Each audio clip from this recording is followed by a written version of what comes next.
اعوذ باللہ من الشیطان الرجیم بسم اللہ الرحمن الرحیم رب اشرح لی صدری ویسر لی امری واحلل عقدۃ من لسانی یفقہوا قولی رب زدنی علما۔ سورہ بقرہ کی آیت نمبر 235۔ ولا اور نہیں، جناح کوئی گناہ، علیکم تم پر، فیما اس میں جو، الرستم اشارہ کرو تم، بھی ساتھ اس کے، من خطبۃ النساء عورتوں کے پیغام نکاح سے، او اکننتم یا چھپائے رکھو تم، فی انفسکم اپنے نفسوں میں، علم اللہ جانتا ہے اللہ، انکم کہ بے شک تم، ستذکرونہن تم ان کا ذکر ضرور کرو گے، ولیکن لا تواعدوہن اور لیکن نہ تم وعدہ لو ان سے، سرًا چھپ کر،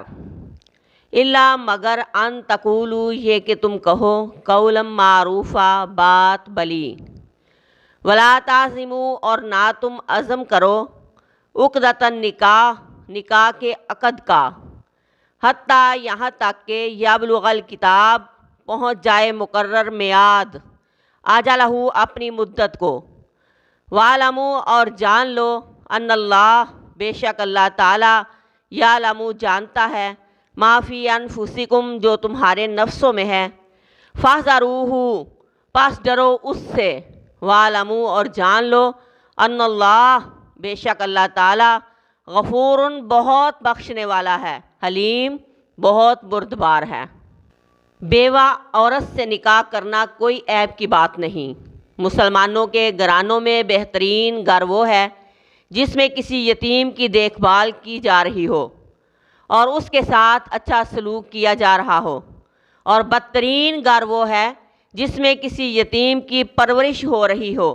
اور اس کے ساتھ برا سلوک کیا جا رہا ہو۔ عربوں کے ہاں بیوہ عورت سے شادی یا دوسری شادی کرنا کوئی عیب کی بات نہیں تھی، اور اسلام میں بھی اس کو معیوب نہیں سمجھا گیا، بس پابندی لگائی کہ عدت کے دوران نکاح نہیں ہو سکتا، عدت گزرے گی پھر ہی نکاح ہوگا۔ فرمایا گیا کہ تم پر کوئی گناہ نہیں کہ تم اشارے سے عورتوں کے پرپوزل کے بارے میں بات پہنچا دو۔ بیوہ یا طلاق یافتہ عورتوں کے متعلق اگر کوئی شخص نکاح کی خواہش رکھتا ہے تو ان تک اشارے سے پیغام پہنچانے میں کوئی حرج نہیں۔ یہ کہنا کہ عدت سے فارغ ہونے کے بعد ہم پیغام بھیجیں گے یا ہماری یہ رائے ہے، پیغام بھیجے یا دل میں رکھے، اس پر کوئی حرج نہیں۔ اللہ کو پتہ ہے کہ ایسی عورت سے نکاح کی بات ہوگی، اس سے شادی کے بارے میں سوچا جائے گا، اس کا ذکر ہوگا، تم اپنی رغبت اور اپنی خواہش کا اظہار کرو گے۔ ایسی جائز خواہش کا اظہار جرم نہیں اگر بھلے طریقے سے ہو، اور لیکن یہ بات یاد رکھو کہ ان سے چھپ چھپا کے وعدے اور دوستیاں نہ بڑھاؤ۔ اگر نکاح کی خواہش ہے تو بھلے طریقے سے پیغام پہنچا دو، مگر غیر شرعی طریقے اختیار نہ کرو، کیونکہ مرد اور عورت کی چھپی دوستی کسی بھی طرح جائز نہیں، اور عدت کے دوران تم نکاح کا پکا ارادہ نہیں کر سکتے یا نکاح کے متعلق کوئی پلاننگ وغیرہ نہیں کر سکتے جب تک کہ عدت ختم نہ ہو جائے،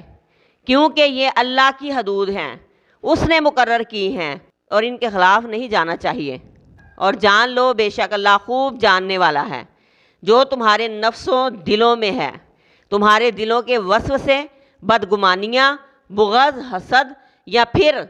اگر تم اچھا ہی سوچ رہے ہو، تمہارا دل کتنا مخلص ہے یہ سب کچھ اس کو پتہ ہے،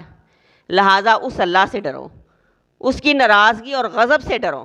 اور جان لو کہ بے شک اللہ بہت بخشنے والا، بہت بردبار ہے۔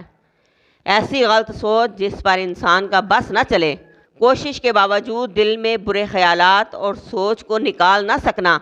بندہ جانتا ہے اور کوشش بھی کرتا ہے کہ نہ سوچے، لیکن پھر بھی دل و دماغ میں آ جانا، اس پر پکڑ نہیں۔ اللہ بخشنے والا ہے، پکڑ اس پر ہے جو بندہ اپنے دل و دماغ میں جان بوجھ کر کسی کے بارے میں غلط سوچے اور پھر اس پر عمل بھی کرے۔ اللہ پکڑنے پر قادر ہے، اگر وہ کسی کو پکڑنے پر آ جائے تو زمین میں کوئی جاندار نہ بچے، لیکن وہ پکڑتا نہیں، لوگوں کے غلط خیالات کے باوجود وہ معاف کرتا ہے، درگزر کرتا ہے۔ اسے خوب پتہ ہے کہ کس کو کتنا اور کب پکڑنا اور سزا دینا ہے۔